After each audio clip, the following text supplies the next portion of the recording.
other day, I was on Facebook Marketplace seeing what was for sale, and I saw that somebody had an Alpine PLT-5 powered car subwoofer for sale, cheap. Not in the best condition, you know, the carpeting was peeling off. It looked like it had sat in someone's garage for like 5-10 years, but, you know, zooming in, I saw what looked familiar. This is a Tymphany LAT or linear array transducer 500 subwoofer. And the goal with the LAT series was to, well, in the case of the LAT-500, create the output or, you know, effective cone area of two 10-inch subwoofers in this compact module. So the way they achieved this is actually pretty ingenious. So on the LAT-500, you have 6 individual cones, and then on each end, you have a motor structure, a voice coil, and of course, a spider. And so each voice coil is responsible for pushing 3 out of these 6 cones. So the voice coil here will obviously push the cone here, but then the cone there, and of course there, and the one down here will push the nearest cone there, there, and there. And so when the driver is operational, each set of cones will fire inwards, which would, of course, cancel out any vibrations that were to exist. And it would compress the air in between it and fire it out, you know, I guess the holes in the frame. And that's how they were able to try to, you know, create the amount of air movement that you would get with two 10-inch drivers. And of course, being a subwoofer, this thing was never intended to play any mid to upper range frequencies, so we need some satellite speakers. And being a Tymphany product, I figured it'd be appropriate to use some Tymphany full range speakers.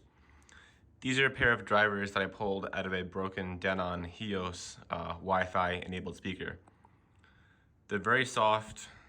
They've got fantastic mid-range response, but they have a certain resonant frequency where they buzz and distort really badly, but like all drivers with some EQ, they can really shine. So here we go.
Now, I've shown a lot of unique speakers and drivers on this channel.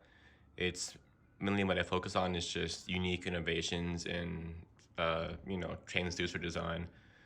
And there are better known weird drivers out there, like the famous Sony doubles that were used in about every single Sony CRT across Europe. But I think this is one of the lesser known weird drivers, and there is reason for that. For starters, these have way more moving parts than your typical driver, mainly the rods that run lengthwise along the driver, and secondly, the 6 cones in this thing. So there's definitely more assembly required per driver. So in that regard, they were definitely more labor and therefore cost intensive than your average woofer. Second of all, they just didn't sound very good. Now, me personally, I haven't heard one of these things in an enclosure, but I have spoken with people who have, and in their words, they don't sound as good as two 10-inch drivers.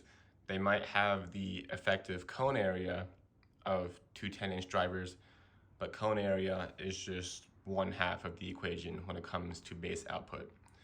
Because in reality, this thing is just 6 5-inch drivers in one assembly.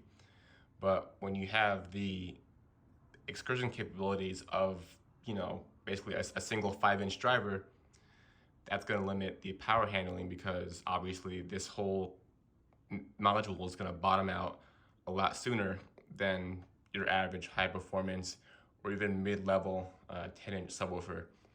So that's really the one thing that Tymphany didn't account for, is that sure, you have the effective cone area of two 10-inch drivers, but if you can't have the excursion capabilities, it's going to be harder to reach that claim of, again, two 10-inch drivers in a compact package. But regardless, it's cool, it's unique, it's definitely an interesting part of both car audio history and loudspeaker design history. So if you can find one for cheap, pick it up.